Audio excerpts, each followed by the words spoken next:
Man, just step right on my chest plate. No. Okay, now that we've got the Jamaicans out of ourselves, Canada shall reign. Alright. You ready? Yeah.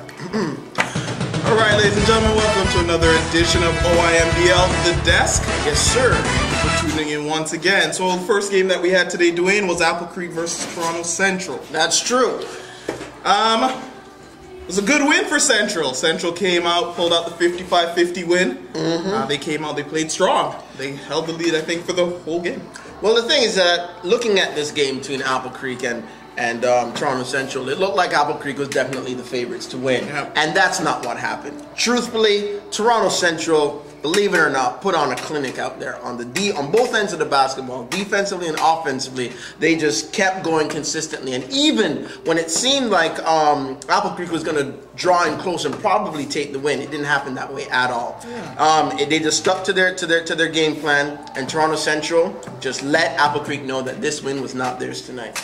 Yeah, so I mean that moves Apple Creek still in second place in the East Division. That brings them with a record of, I believe, 4-4 now. They got one game next week against the mighty Toronto West. So we wish them luck. And then next week Central has another game as well. So looking for another win so that they can move up in the rankings. You know, hopefully finish off with at least a 4-5 record for them next week. So we wish both teams good luck as they play their last game before the playoffs. All right, let's talk about the main event now. Main event. Well, all right, we've got Perth versus Brampton. Now, funny enough, if you aren't following the standings, you may have thought that Perth's record was a lot better than it actually is. Unfortunately, since winning their first two games, Perth has been on a little bit of a losing streak. A bit. So, Perth, this was their 8th game. They have one more to go. I was expecting to see a lot more fire coming out of them. You know, I thought they should have been a lot hungrier for the win. And Brampton just took it to them for the whole game.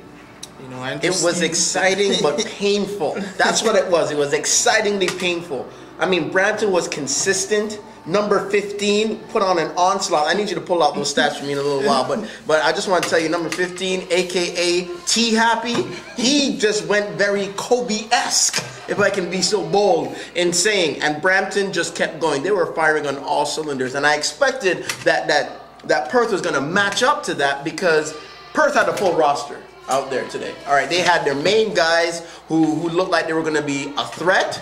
Didn't happen. Brampton ate their dinner, so to speak. Yeah. And so I definitely, this game let me know that there's a lot more to Brampton than I realized, and I would love to see how they push into the playoffs because they do have the potential to go deep if they're able to put on the type of talent shown tonight's game. Yeah, absolutely. Like, no one was able to control Andrew Stevenson. He went for 35 points, 9 rebounds, 5 blocks. Say it again. 35 points. 35 pounds. Yeah, 9 points. Rebounds and 9 rebounds. So 5 blocks. He showed us today why he leads the league in scoring. I mean, his average was about 30.2 or so going into this game, so it's jumped up a little bit. So, going into the playoffs, teams, maybe we should guard this guy a little better. Maybe. Just a hint. I'm just saying, 3 guys and 1 guy, just try and do the math, see how you can switch that around. You know, but congratulations to Brampton, by far their most successful season in the league. So we must commend their coaching staff. You know, I need to put in a little piece right here. We can't forget about the little engine. Okay, this little engine is the truth. This kid is like, what, 2'7", and this kid can play ball. He is not afraid of these giants in this league. He will put that 3-point up and not care. That little guy can play basketball. And I love to see him out on the court, and the fans love to see the engine out on the court too, because you know you don't want to turn your back on him because he'll do something.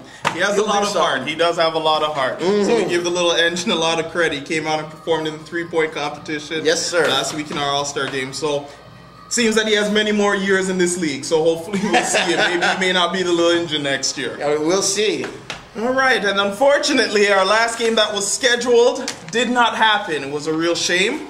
We were expecting to see Malton and Ghana, but unfortunately, due to circumstances, that game was forfeited. Not it was forfeited by Malton, so that win will go to the Ghanaian team. So we'll look forward to next week, and we have another triple header set up for next week here at Crawford. So we look forward to seeing all of you there. From Dwayne Hall and Lee Barrett here at The Desk. Thank you. Have a good one.